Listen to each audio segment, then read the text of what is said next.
السلام عليكم. اليوم أتمنى إن شاء الله تكون حلقتنا حلقة موفقة. اليوم رايحين نستعرض كتاب عن شخص من مدينة الحد. طبعا منطقة الحد معروف عنها إنها هي مشهورة بالمدرسين، وأكثر منطقة في البحرين أنتجت مدرسين.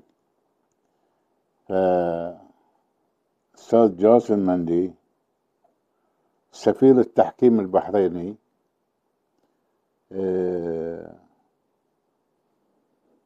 قام بخطوة جدا إيجابية، وهي إضافة للمكتبة البحرينية من خلال الكتاب الموجود. طبعا أهداني الكتاب أستاذ جاسم مندي، والحقيقة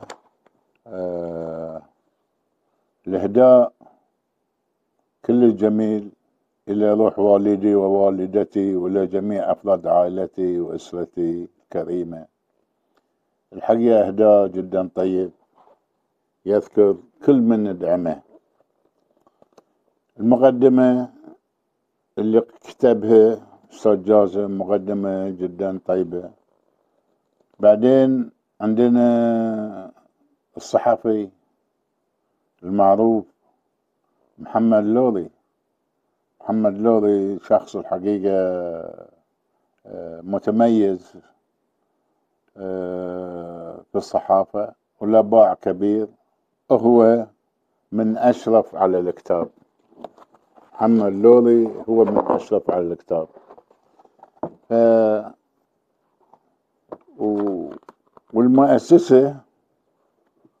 والمؤسسة اللي هو التصميم والإخراج شركة الأخوة للدعاية والإعلان. الحقيقة توفقوا في إخراج الكتاب، إخراجه جدا طيب، أوراقه وايد زينة. جاسم مندي ما خلى شيء ما استعرضه في الكتاب، من مغاصات الحد إلى الساحات الرياضية. يتكلم عن جده ويتكلم عن والده الله يرحمه، الله يرحمه جده، وكيف كان في المدرسة وكيف كان نشط. فمحطات عديدة تكلم عنها. بالتأكيد أنا ما ممكن أستعرض في هذه العجالة كل اللي رايحين نقوله، ولكن أنا حاولت أركز على أكثر الأشياء أهمية بالنسبة حق الحكم جاسم، واللي هو أداء مباريات سانتوس مع البحرين، اللي هو سانتوس البرازيلي، وفي كأس العالم، وحصل على العديد من الميداليات والأوسمة. الحقيقة يعني مو بعارف أنا في هذه الوقت القصير أستعرض كل الأشياء اللي كتبها، وهي الحقيقة غنية وعلينا ان احنا نطلع عليها. اجتماعاته مع ولي العهد عقب ما راح كاس العالم. فالشيء المميز طبعا حصل على وسام من الملك.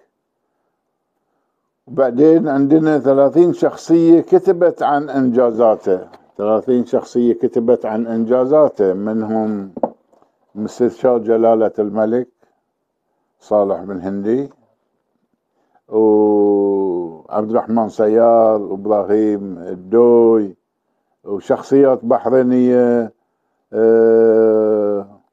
وعربية وخليجية وحكام. والكتاب الحقيقة مليء من الصور والإنجازات اللي حققها.